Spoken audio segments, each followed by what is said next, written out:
You've met someone like this, calm at the table, never checking a price, never once mentioning what they earn. You assumed a big number was sitting behind that calm. It usually isn't. Real wealth shows up as a kind of quiet, and that quiet leaves fingerprints. Habits so ordinary they're easy to miss if you're only watching for the obvious signs of money. You check your own banking app before your coffee's done, thumb moving on its own. The balance hasn't changed since last night. $1,412, same as yesterday, same as tomorrow. You make a decent living. The number still sits there flat, doing nothing, waiting for you to decide what happens next. Money that works and a bill that doesn't sting. You go back to bed for 20 minutes you don't actually sleep through, replaying the balance in your head like it might change if you think about it hard enough. It won't. That $1,412 is the same as it was last night, and it'll be smaller by Friday, the way it always is. You get up, get dressed, and drive to a job that pays you fairly. That's the part that stings. You are not bad at this. You are simply the only thing making the number move. There's a version of that number that doesn't need you. Picture $100,000 sitting in an index fund, untouched, earning the market's long-run average of around 8% a year. You don't add another dollar to it. In 20 years, it's grown past $460,000. Not because anyone worked harder, but because time did what you're doing right now with your own hours, except it never gets tired and it never calls in sick. This year, the IRS lets you put up to $24,500 into a 401k before it's even taxed. Most people you know aren't close to that number. You aren't either. But somewhere between the coffee going cold and the drive to work, you start doing the math on what even a fraction of that, moving every 2 weeks, would look like 10 years from now. You think about Dale, who runs forklifts at the same distribution center you used to work summers at. Dale never once broke six figures. He also never once skipped a 401k contribution. Even the years it hurt, even the year his transmission went, and he still found $40 a paycheck for it, because $40 now felt smaller than nothing later. You ran into him last spring at a cookout, and somebody asked when he was retiring. He said next year, casual, like it was nothing. He's 53. Nobody at that cookout would have guessed it looking at his truck. That's the part that gets you. How quiet it is. Nobody claps for a contribution that fires off automatically on payday. Nobody posts it. It just happens, the same way your rent happens, except this one is building something instead of paying for something you already used. The other half of that quiet shows up when things go wrong. Your coworker Renee, who does intake at the dental office down the hall, had her car's AC compressor die in July.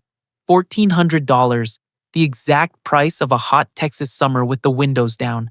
She didn't flinch. She didn't put it on a card. She transferred it out of a savings account earning close to 4% and went back to filing insurance claims like nothing happened.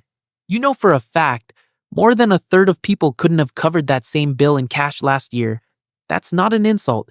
That's just where most accounts sit, earning close to nothing, the national average barely above zero, while a high-yield account down the street or on an app pays 10 times more for doing absolutely nothing different with the same dollar.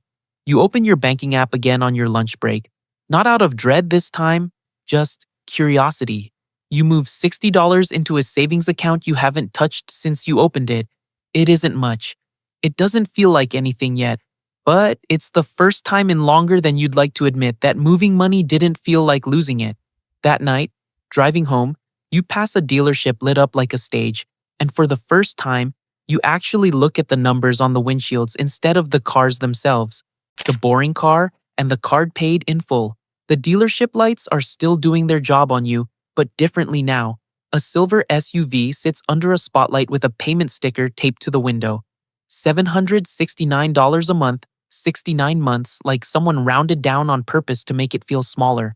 You do the other math instead, the one nobody puts on a windshield. $770 a month invested instead of financed, growing at the market's usual pace over 30 years, turns into something past $1 million. The car turns into a trade-in. Your own car is 9 years old.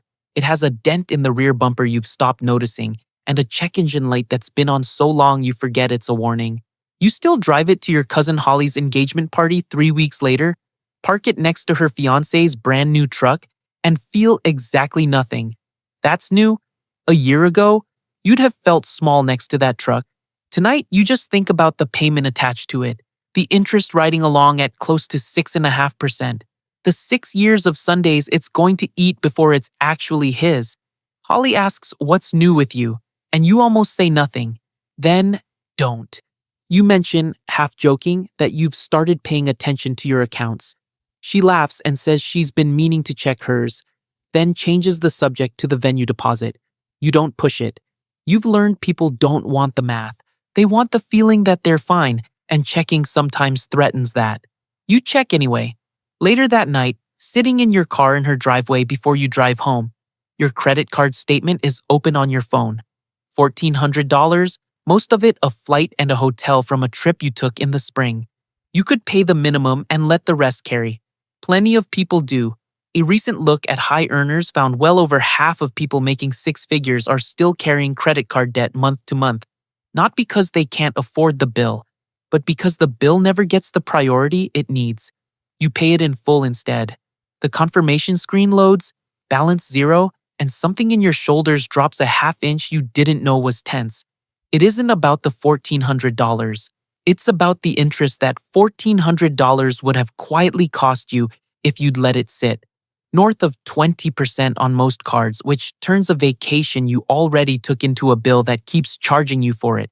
You still use the card constantly, for the points, for the fraud protection, for the convenience of not carrying cash to a gas station at 11 at night. You just don't let it carry you. Driving home, you pass the same dealership again, lit up the same way, and it doesn't pull at you this time. The truck outside Holly's house doesn't either. You think about your own car instead. The dent, the light that never turns off, and you feel something closer to relief than embarrassment. Nobody at that party clocked what you're driving. Nobody at that party knows your card is sitting at zero either.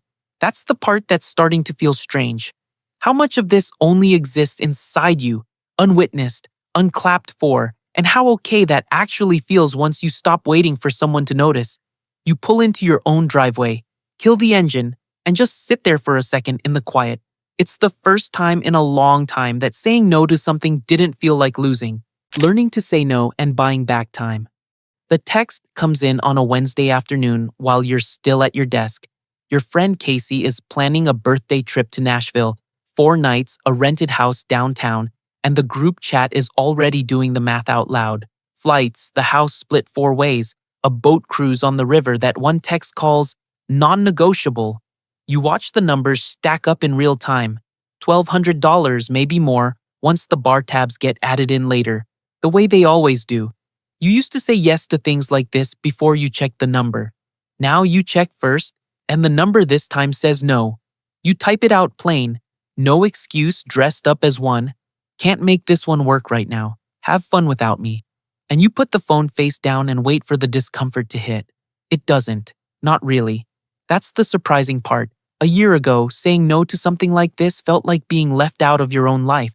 Tonight, it just feels like a decision, made calmly, by someone who already knows where that $1,200 is going instead. Millionaire research consistently finds the same thing at the root of almost every one of them. The vast majority live on noticeably less than they make, not because they're deprived, but because the gap between earning and spending is the entire mechanism.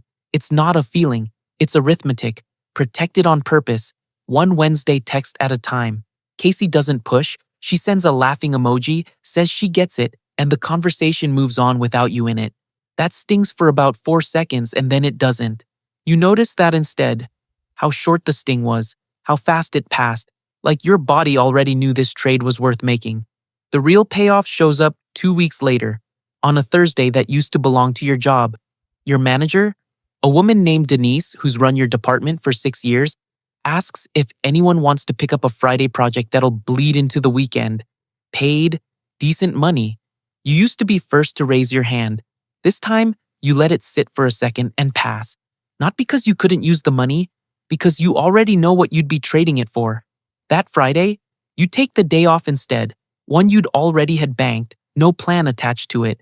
You sit on your porch at 11 in the morning with coffee that's gone lukewarm, watching a neighbor mow his lawn, and there's no meeting waiting for you, no Slack notification demanding a response inside the hour. It's such a small thing, An ordinary Friday morning, nothing photographed, nothing anyone else will ever know happened. But it's the first time you understand what all of this has actually been for. Not the zero balance on the card, not the number that didn't move you at Holly's party. All of it was buying you this. A morning that belongs to no one but you, purchased months in advance by every dollar you didn't spend trying to look like you had it already. You go back inside eventually, rinse the mug, and glance at your phone out of habit. A notification sits there from your bank, small and routine, easy to ignore. It's just a transfer. One you didn't have to think about at all, because you set it up to happen without you. Automated savings and assets over liabilities. It's just a transfer. One you didn't have to think about at all, because you set it up to happen without you. You tap into the app anyway, curious, and watch the little breakdown load. A slice went into your 401k before your paycheck ever touched your checking account. Another slice went into a Roth IRA. A smaller one landed in a brokerage account you barely remember opening 6 months ago. None of it passed through a decision. It was already spoken for the moment it was earned, the same way rent is, except this time it's building something instead of just covering a roof.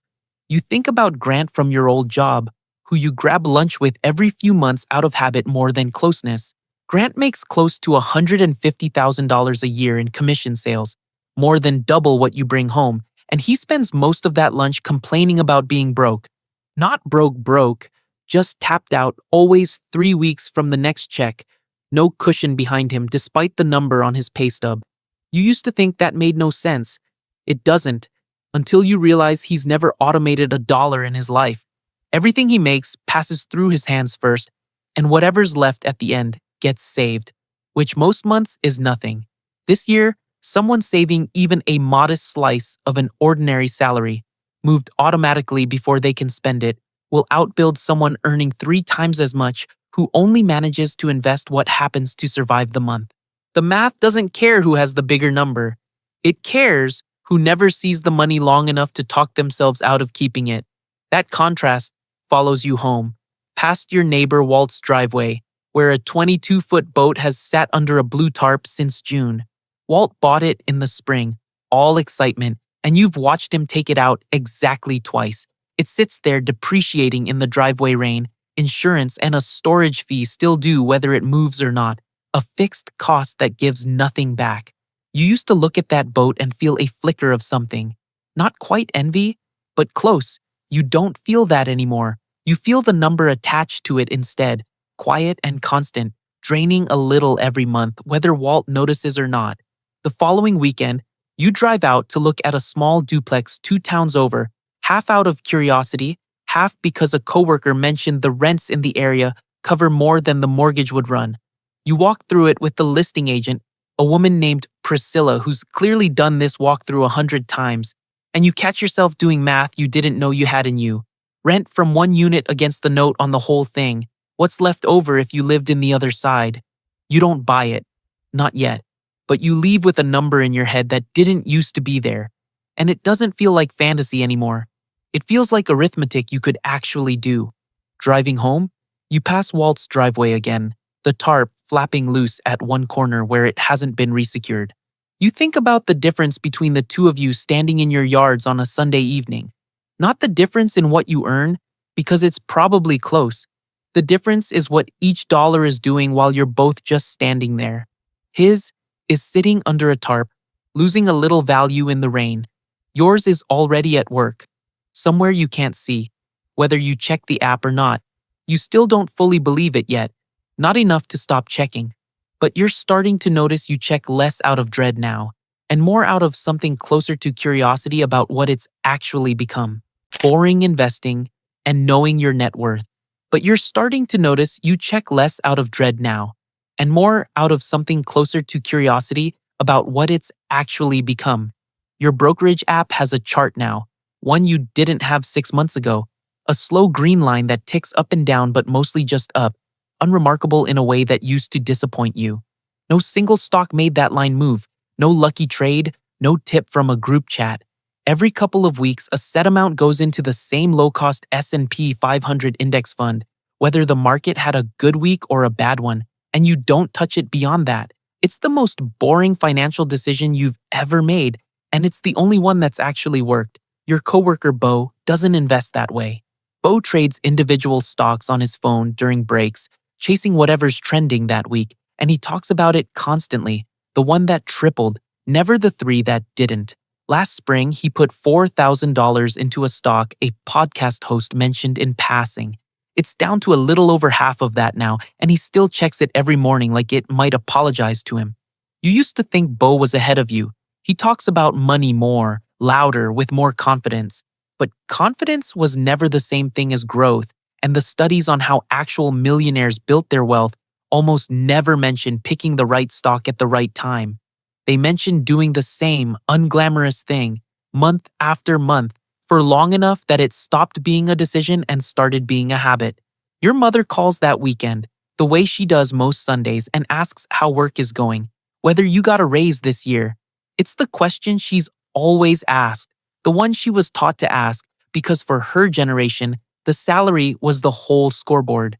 You tell her work is fine and you don't mention the number on your pay stub at all. You mention something else instead, that you checked your accounts that morning, added it all up, everything you own minus everything you owe.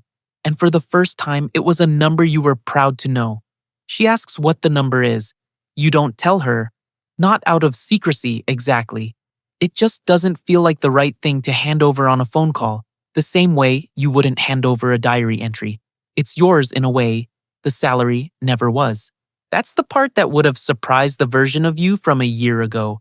The one lying in bed refreshing a banking app with a tight chest. A version of you that measured every month by how much landed and how little was left standing after it drained back out. Income was the only currency you understood then. Now you understand there are two currencies, and only one of them tells you the truth about where you actually stand. That evening, you sit on the same porch where a decision about a Friday off once felt like the biggest thing you'd done in months. Nothing about tonight looks different from the outside. Same street, same lukewarm coffee, same neighbor's dog barking at nothing in the yard next door. But you know something now that you didn't the night you first checked that $1,400 balance and felt your chest go tight. You know the number that matters was never the one arriving every 2 weeks. It was the one quietly left standing after everything else moved through you. The one nobody sees. The one nobody asks about at parties. The one that was building the whole time whether you were watching it or not. You look at your phone one more time before you go inside. You don't check the balance. You already know roughly what it says. And for the first time, that's enough. The number nobody asks about. You didn't get here by one big decision. You got here by 100 small ones nobody clapped for. A card paid off in silence. A Friday you didn't sell. A boat you didn't buy. A transfer that fires off before you're awake enough to talk yourself out of it. None of it looked like anything from the outside. That was always the point. Somewhere out there tonight, someone's driving something nicer than what's parked in your driveway, telling a louder story than yours. You'll pass one of them this week without knowing it. At a gas station, in a parking lot, ordering without checking a price. Let them have the story. Tomorrow the bills still come. The account still drains a little before it fills again. Knowing this doesn't fix that, but you'll check your balance differently now. What number are you actually building? The one people see or the one you'll trust?